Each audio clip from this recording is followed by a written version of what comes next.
মোর নূরে খুদা তাতরে সকল পয়দা আদমের কলবেতে তারি নূরের লোসনি নবী মোর পরশমণি নবী মোর সোনার খনি নবী নাম জপে যেজন সেই তো দুজা হানের দনি ঠিক কিনা জোরে কর আমার ভাইয়েরা বন্ধুরা আমার এবার আল্লাহর কাছে দোয়া করার সাথে সাথে দোয়া কবুল হয়ে গেল এইবার সূরা কাতিরি বেঁচে গেলেন আর আল্লাহর পয়গম্বর সামনের দিকে অগ্রসর হইতেছে পিছন দিক থেকে আবার 200 লোক মুসর দিয়ে উঠছে হায় হায় দইরা দিতে পারলেই কতটুকু 200 ওট দইরা দিতে পারলেই 200 ওট এবার আবার তিনি ঘোড়াকে হাঁকাইলেন যাও আবার কাছাকাছি যাওয়ার পর আবার মাটির সাথে আটকে গেল আবার ডাক দিলেন ইয়া মুহাম্মদ ও মুহাম্মদ দয়া করে তুমি আমাকে maaf করে দাও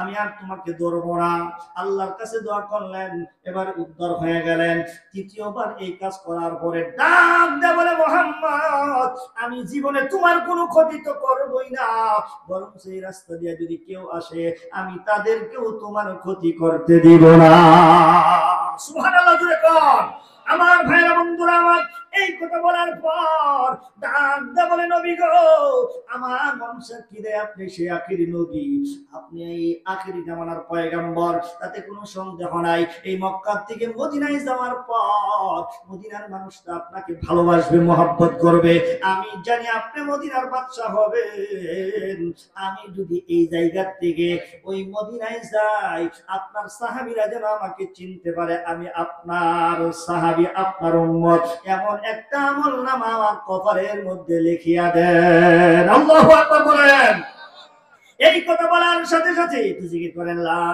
ইলাহা ইল্লাল্লাহ লা ইলাহা ইল্লাল্লাহ কালিমা লা ইলাহা আর জোরে লা ইলাহা ইল্লাল্লাহ লা ইলাহা লা ইলাহা ইল্লাল্লাহ লা ইলাহা ইল্লাল্লাহ মুহাম্মাদুর রাসূলুল্লাহ সকলে পড়েন সাল্লাল্লাহু আলাইহি ওয়াসাল্লাম আমার ভাইরা আবার আপনার নবীর কাছে বললেন ও নবী গো আমার একটা আমলনামা লিখিয়ে দেন ওই সময় যেন আপনার সাহাবীরা আমি সূরাকে চিনতে পারে এই কথা বলার সাথে সাথে আমার আপনার নবী কি বললেন শুনেন আমার নবীজি ডাক দিয়ে বলে সূরাকারে তোমার কপালের মধ্যে আমলনামা লিখিয়া না দিয়া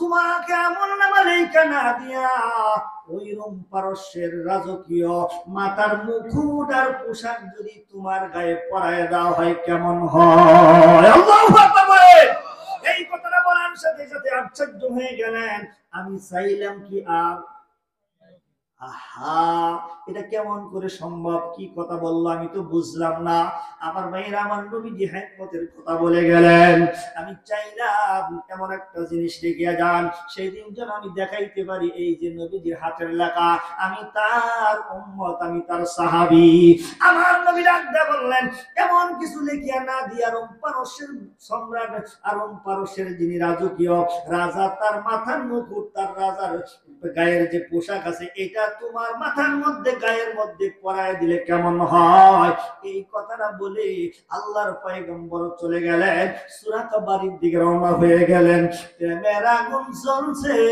অন্তরে বাড়িতে যাওয়ার সাথে সাথে বিবিকে ডাক দেয় বলে বিবি রে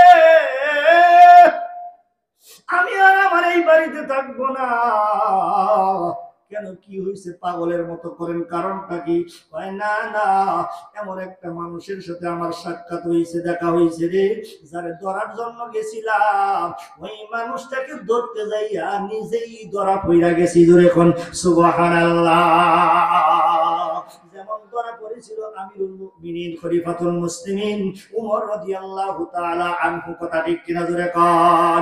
নবীর কল্লা করার জন্য যাইয়া আমার ভাইরা রে, যখন সুন্নত দিনের ভগ্নিপতি তিনি কালেমা পড়ে মুসলমান হয়ে গেছে, তার বোন কালেমা পড়ে মুসলমান হয়ে গেছে, এই দিকে রওনা হয়ে গেলেন। যায়া দেখে রে কোরআন তেলাওয়াতের শব্দ কানের মধ্যে ভেসে আসতেছে। উমরের শব্দ পাইয়া কারি সাহেব খাব্বাব রাদিয়াল্লাহু তাআলা আনহু তিনি এক জায়গায় যেয়ে লুকাইলেন, ঘরের ভিতরে প্রবেশ করলেন। যাইয়া জিজ্ঞাসা করে, তোমরা বলে মুসলমান হইছো, মুহাম্মাদের কালেমা পড়ছো? এবার বলে হ্যাঁ, তুমি কি বলতে চাও বলো। ভাই এখন কালেমা সময় আছে, কালেমাটা ছেড়ে দাও। এই কথা বলে তার বোনকে এমন ভাবে মারা মারতেছে, তার বগ্নি জামাই ওই জায়গায় গেছে। আমার ভাইরা রে, ঠিক তাকেও এমন ভাবে চর মারছে, আরে কান দিয়া রক্ত বের হইতেছে। এক পর্যায়ে একা একাই বুঝলেন ব্যাপার কি, এত মার মারলাম, এত মার মারলাম, এরপরেও যে তারা কালেমা ছাড়ে না, কারণটা কি রে? আস্তে আস্তে দিলটা মনটা নরম হয়ে যাইতেছে। ডাক দিয়ে বলতেছে, তোমরা কি পড়তেছিলে আমার একটু দেখাও তো দেখি। কয় ভাই রে, এটা তো পবিত্র জিনিস, এই অপবিত্র হাতে পবিত্র জিনিস ধরা যায়? জোরে বলেন যায়? যায় না। অতএব তুমি গোসল করো, সুন্দর করে গোসল করে ওযু বানাইয়া। এবার বলতেছে, এবার দেখো খাব্বাব রাদিয়াল্লাহু তাআলা বের হয়ে আসলেন। এবার সুন্দরভাবে সূরা তাহা তেলাওয়াত করে শোনায়, তাহা মা আনজালনা আলাইকাল কুরআনা লিতাশকা।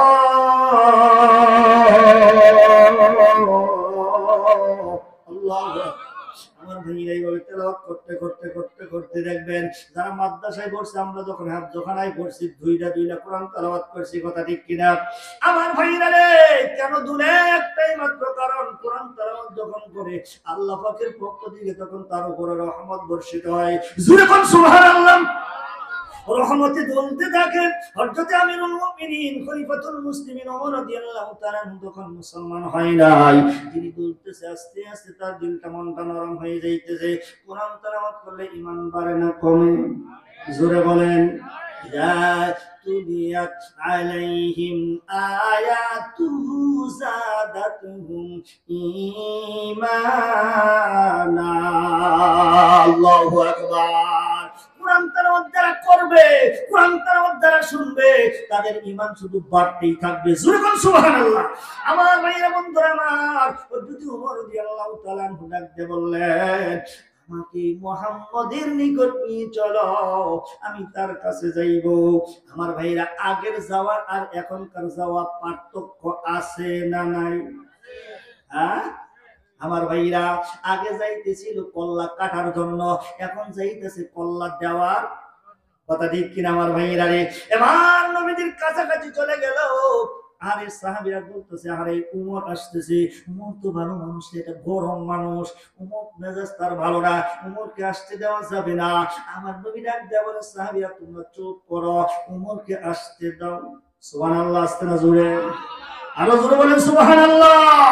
ওমর রাদিয়াল্লাহু তাআলা আনহু সরাসরি নবীর কদমে এসে তার নিজের হাতের তরবারিটা রেখে ডাক দিয়ে বলে, মুহাম্মদ গো, মেহেরবানি করে আমারে কালেমা পড়ে মুসলমান বানায় দেন। জোরে জোরে বলেন সুবহানাল্লাহ।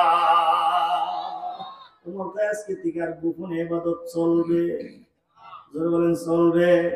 আমার ভাইরা রে, যে কথাটা বলতেছিলাম, সূরা কারাকতে বললেন, ও নবী গো, সেদিন যেন আমাকে চিনে এমন একটা আমলনামা আমাকে লিখিয়া দেন। আল্লাহর নবী, আল্লাহর পয়গম্বর বললেন, ওই রোম পারস্যের দেশে রাজা রাজকীয় মুকুট, রাজকীয় মুকুট আর রাজকীয় পোশাকটা তোমার গায়ে পরাই দিলে কেমন হয়? এই কথা বলে তিনি চলে গেলেন।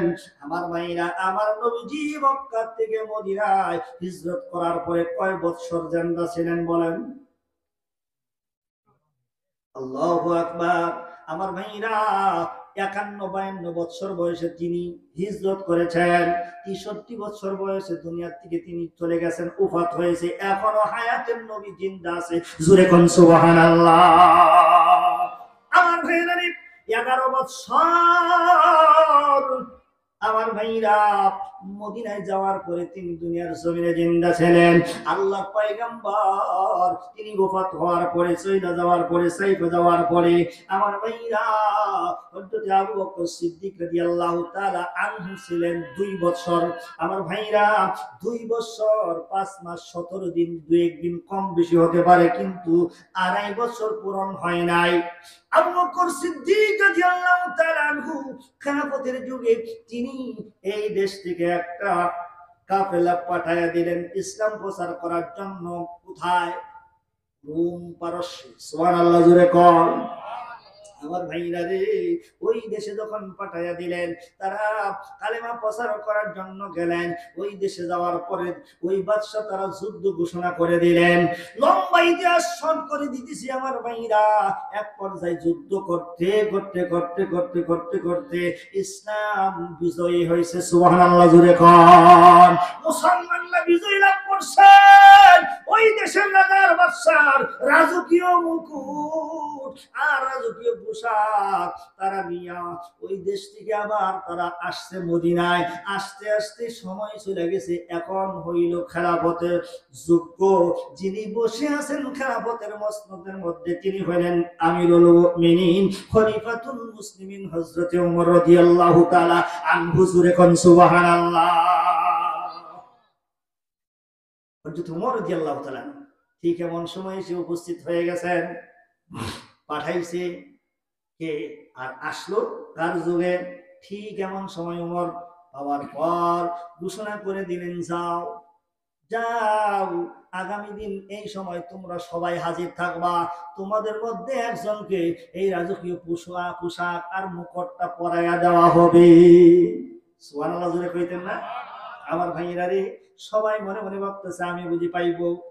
এই জায়গায় যদি বলা হয় আপনারা যারা আছেন সকলকে না, একজনকে 1 লক্ষ টাকা দেওয়া হবে, আপনাদের মধ্য থেকে যে কোনো একজনকে, মনে মনে সবাই ভাববে হ্যাঁ আমি বুঝি পাবো। এরকম হয় কি হয় না? আমার কথাটাও বলতেছি, আপনারা এটা মনে গেছেন না, এটা হলো একজন। আমার ভাইয়েরা, আমি মনে হয় পোশাকটা পাবো, আমি মনে হয় মুকুটটা পাবো।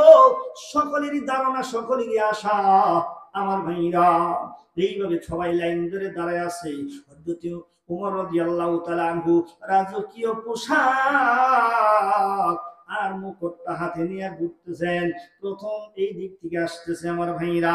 প্রথম ব্যক্তি যখন পার হয়ে চলে আসলো আমার কাছে, প্রথম ব্যক্তি মনে মনে ভাবতেছে যেহেতু আমাকে পাড়ি দিয়ে চলে গেল, ভাগ্য চলে গেল, আমি আর পাবো। কথা ঠিক না আমার ভাইরা? আমি মনে মনে ভাবতেছি আমি বুঝি পাইবো। যখন দেখা গেল না, চলে গেল, এই ব্যক্তি ভাবতেছে আমি বুঝি পাইবো না, তিনিও তার কাছ থেকে পার হয়ে চলে গেলেন। এইভাবে ঘুরতে ঘুরতে ঘুরতে ঘুরতে আমার ভাইরা রে, ওই যে সুরাকা নামের ব্যক্তিটা ওই সময় তিনি ওই জায়গায় ছিলেন, লাইনের মধ্যে দাঁড়িয়ে আছে।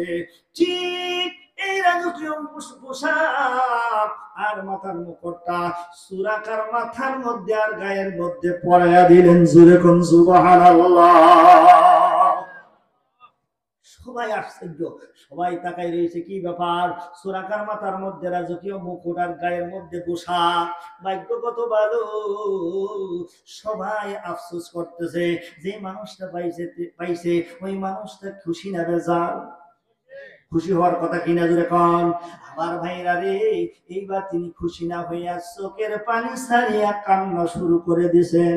সবাই আশ্চর্য হয়ে গেলেন, কারণ কি রে?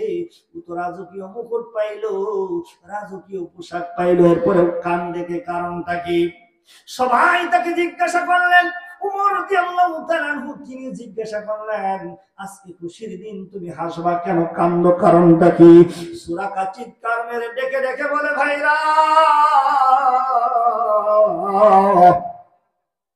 আল্লাহর পয়গম্বর মক্কা থেকে মদিনায় হিজরত করলেন। ঠিক এমন সময় আমাদের লিডার যিনি ছিল আবু জাহেল, তার নেতৃত্বে 200 উটের লোভে আমি তাকে ধরার জন্য পিছনে দাওয়াত করেছিলাম। আমার সমস্ত সেই হাল হাকিকত গুলো, সমস্ত ঘটনাগুলো খুলে বললেন। সেই দিন আমি বলছিলাম, মুহাম্মদ ও আমার প্রিয় নবীজি, আমাকে একটা আমলনামা লিখিয়ে দিয়ে যান। সেদিন আমার নবীজি বলছেন, আমল নামা লেখিয়া না দিয়া পার্শ্বের সেই রাজকীয় মুকুট আর পোশাকটা তোমার গায়ে পরাই দিলে কেমন হয়? এই কথাটা সেদিন বলে চলে গেল। তার সাথে ছিল হযরত আবু বকর সিদ্দিক রাদিয়াল্লাহু তাআলা আনহু, আর আমি ছিলাম, আর মুহাম্মদ সাল্লাল্লাহু আলাইহি সাল্লাম ছিলেন। আর যদি কেউ শুনে তিনি কে? জোরে বলেন কে? আমার আল্লাহ। কিন্তু উমর তো জানার কথা না, উমরকে তো আমার নবী মনে হয় বলে নাই, কয় না বলে নাই। উমর সেই কথাটা কেমনে বাস্তবায়ন করলেন, এই জন্য আমি কাঁদতেছি। সুবহানাল্লাহ। এটা সাধারণ মানুষ না রে।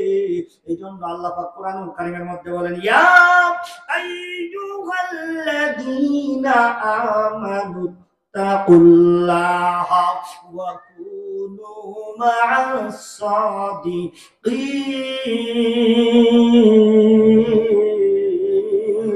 আল্লাহু আকবার।